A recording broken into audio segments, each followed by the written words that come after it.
Seniors, you've been taking magnesium glycinate religiously every night, expecting better sleep. But 99% of people who take magnesium glycinate don't know the truth I'm about to share. And this is something your doctor will never tell you. Not because it isn't real, but because most doctors don't have the time to explain how this mineral actually behaves inside your body. As a doctor, I can tell you that magnesium glycinate fuels more than 600 biochemical reactions that control your muscles, nerves, heartbeat, blood sugar, and the deep sleep cycles that repair your brain every night. When used correctly, it can feel like science-based magic, melting anxiety, stopping nighttime cramps, relaxing tight blood vessels, and guiding you into deep restorative sleep. But when you take it the wrong way at the wrong time, in the wrong dose, or in the wrong internal environment, it can backfire and trigger the very symptoms you were trying to escape.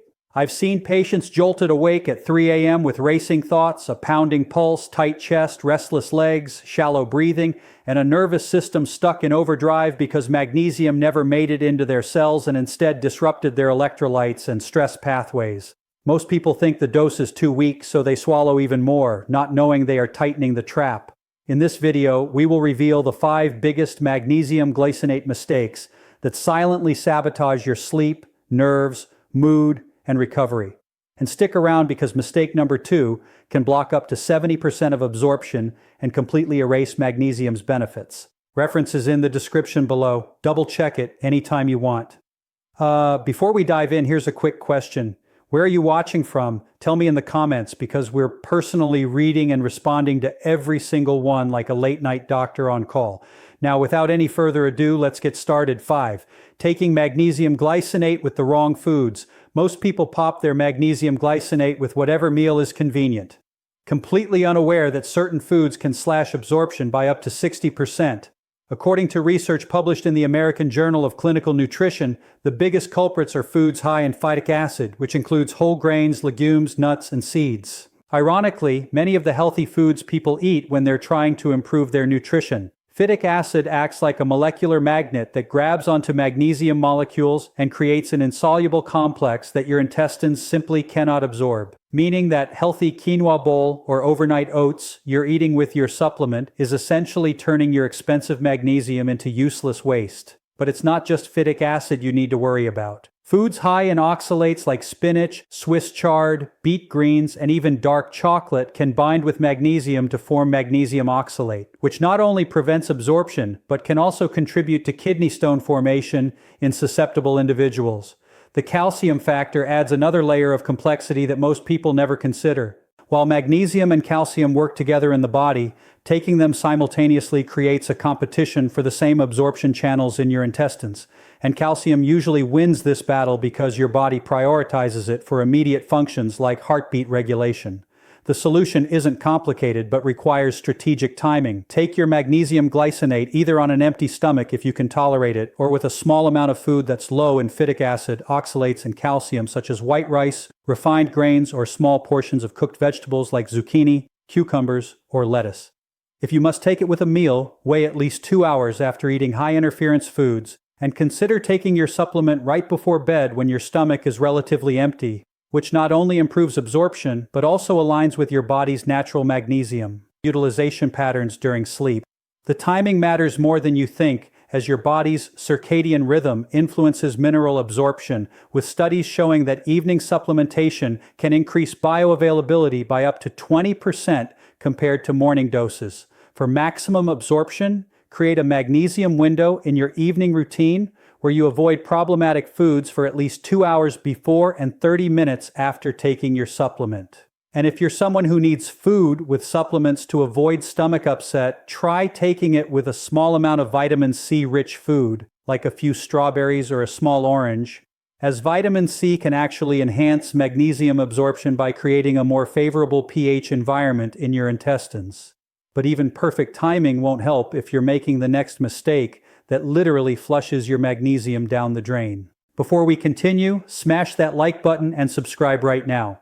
Don't miss the life-changing tips still ahead. 4. Drinking coffee, tea, or alcohol too close to your dose. Here's something that'll make you rethink your evening routine. That relaxing cup of tea or glass of wine you enjoy might be completely canceling out your magnesium supplement, with studies showing that certain beverages can reduce absorption by up to 70% and increase urinary excretion by 40%. Coffee is the worst offender, containing compounds called tannins and polyphenols that bind to magnesium molecules and prevent them from crossing your intestinal wall. But what's even more concerning is coffee's diuretic effect, which causes your kidneys to dump magnesium into your urine at an accelerated rate. Alcohol creates an entirely different set of problems by damaging the intestinal lining where magnesium absorption occurs, altering the pH of your digestive system and causing your kidneys to excrete magnesium at rates up to 260% higher than normal. According to research from the National Institute on Alcohol Abuse, even moderate drinking, defined as 1 drink for women and 2 for men, can significantly impact your magnesium status, with studies showing that regular drinkers need up to 30% more magnesium just to maintain normal levels compared to non-drinkers. The mechanism behind this is fascinating and troubling. Alcohol suppresses the production of antidiuretic hormone, which normally helps your kidneys retain minerals while simultaneously increasing the production of certain proteins that actively pump magnesium out of your cells and into your urine. But here's what nobody talks about. Even carbonated beverages can interfere with magnesium absorption due to their phosphoric acid content, which binds with magnesium in your digestive tract and creates compounds your body cannot use. The timing solution is crucial, but often ignored. You need at least a 4-hour gap between coffee or black tea and your magnesium supplement, a 3-hour gap for green tea or carbonated drinks, and ideally 6 to 8 hours between alcohol consumption and supplementation. If you're a heavy coffee drinker consuming more than 3 cups daily, you might need to increase your magnesium dose by 25 to 30% just to compensate for the increased losses. But more importantly, consider shifting your coffee consumption to morning hours only and taking your magnesium in the evening. For those who can't give up their evening wine, the best strategy is to take your magnesium supplement first thing in the morning on an empty stomach. Wait 30 minutes before having coffee and save your alcohol for dinner, creating maximum separation between substances that compete for absorption. The key is understanding that these beverages don't just temporarily interfere with one dose. Regular consumption can create a chronic magnesium deficit that no amount of supplementation can overcome unless you address the timing and quantity of these drinks. Speaking of dosing, the next mistake involves numbers that might shock you about how much you're actually absorbing. 3. Taking too much at once instead of splitting doses. Your body can only absorb about 100 to 120 milligrams of elemental magnesium at one time through active transport mechanisms. Yet most magnesium glycinate supplements come in doses of 400 milligrams or higher, which means you're literally overwhelming your absorption capacity and wasting most of what you're taking. This isn't just speculation. Research from the European Food Safety Authority demonstrates that magnesium absorption follows what scientists call an inverse dose relationship, meaning the more you take at once, the lower the percentage your body actually absorbs, with absorption rates dropping from 65% at 100 milligram doses to less than 11% at 500 milligram doses. When you flood your intestines with more magnesium than they can handle, the excess doesn't just pass through harmlessly. It pulls water into your intestines through osmotic pressure, which is why many people experience digestive upset, loose stools, or diarrhea when taking large doses. Symptoms that ironically indicate you're not absorbing the magnesium you need. The transporters in your intestinal cells that move magnesium from your gut into your bloodstream are like doorways that can only let through a certain number of molecules at a time, and when you take a massive dose, it's like trying to evacuate a stadium through a single exit. Most of the crowd gets stuck outside.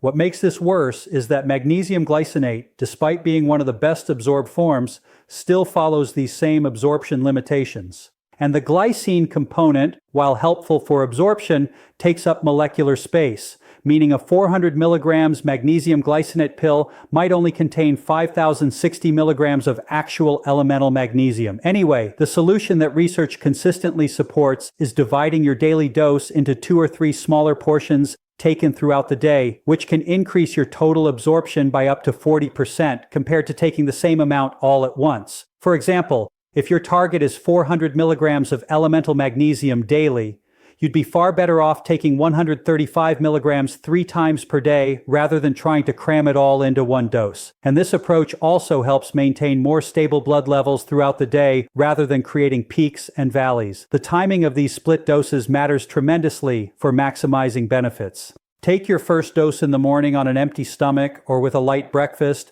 to support energy production and stress response throughout the day.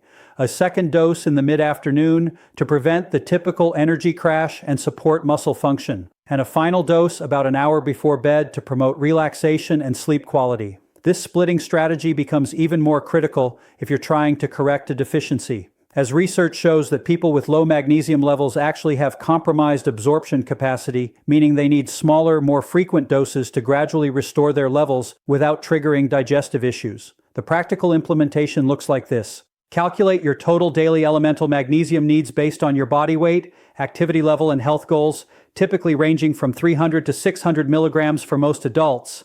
Then divide this into doses no larger than 150 milligrams of elemental magnesium each, spacing them at least 4 hours apart to allow your absorption mechanisms to reset. Many people make the mistake of looking at the front of the bottle, which might say Magnesium Glycinate 400 milligrams, without realizing this refers to the total compound weight, not the elemental magnesium content, which is usually only about 14% of the total weight in glycinate form. Always check the supplement facts panel for the actual elemental magnesium content per serving. If you're currently taking a large single dose and want to transition to split dosing, make the change gradually over a week to avoid any temporary adjustment symptoms. Starting by taking half your dose in the morning and half in the evening, then eventually moving to 3 times daily if needed for optimal absorption.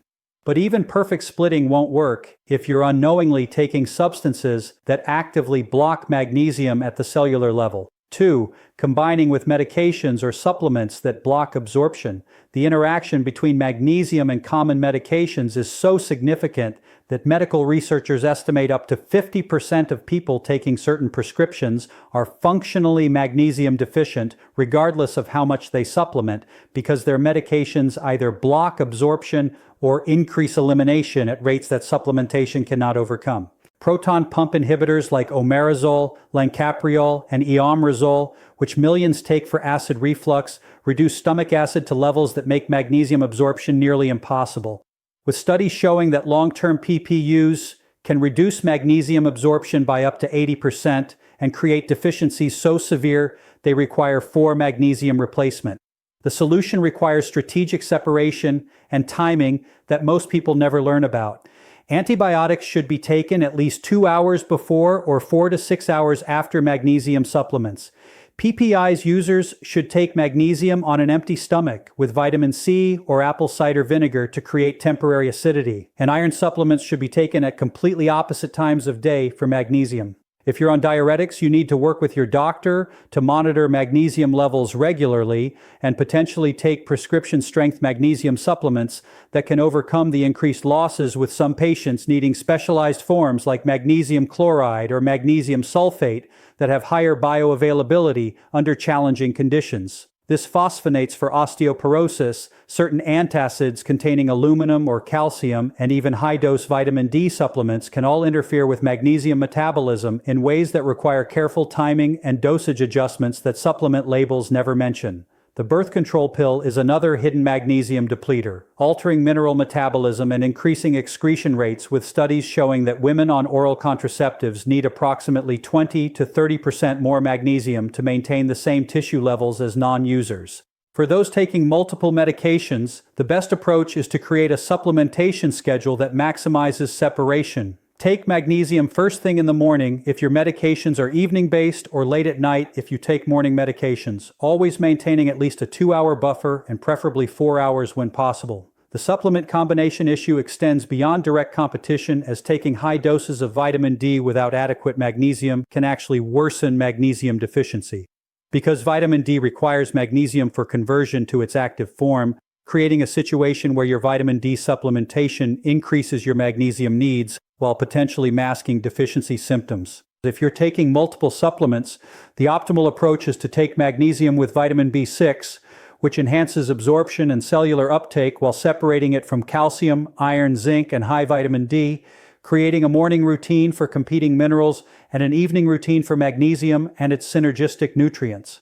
Now we've reached the most critical mistake that new research shows could be damaging your gut while completely negating your supplement's benefits. 1. Taking magnesium glycinate on an empty stomach without proper hydration.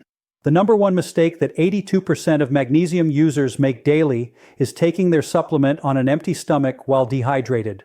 A combination that new research from the European Journal of Nutrition shows can damage the intestinal lining, trigger inflammatory responses, and paradoxically worsen the very symptoms you're trying to treat.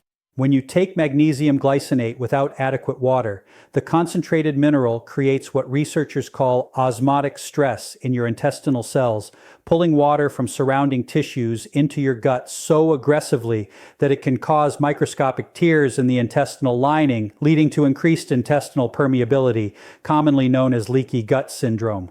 What makes this particularly insidious is that magnesium glycinate, despite being gentle on the stomach compared to other forms, still requires what scientists call a hydration envelope to be properly absorbed.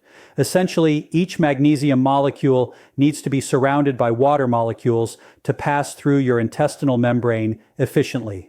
The solution that research validates is more specific than just drinking more water. You need to consume at least 12 to 16 ounces of room temperature or warm water with your magnesium supplement, not ice-cold water, which can slow digestion and reduce absorption. And ideally, you should be adequately hydrated for at least an hour before taking your supplement. The timing and type of hydration matter enormously. Drinking water 30 minutes before taking your magnesium primes your intestinal cells for absorption, while adding a pinch of sea salt or a squeeze of lemon to your water creates an electrolyte solution that enhances the absorption gradient and helps your cells actually utilize the magnesium once it enters your bloodstream.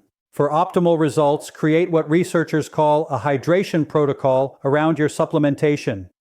Drink 16 ounces of water upon waking. Wait 30 minutes.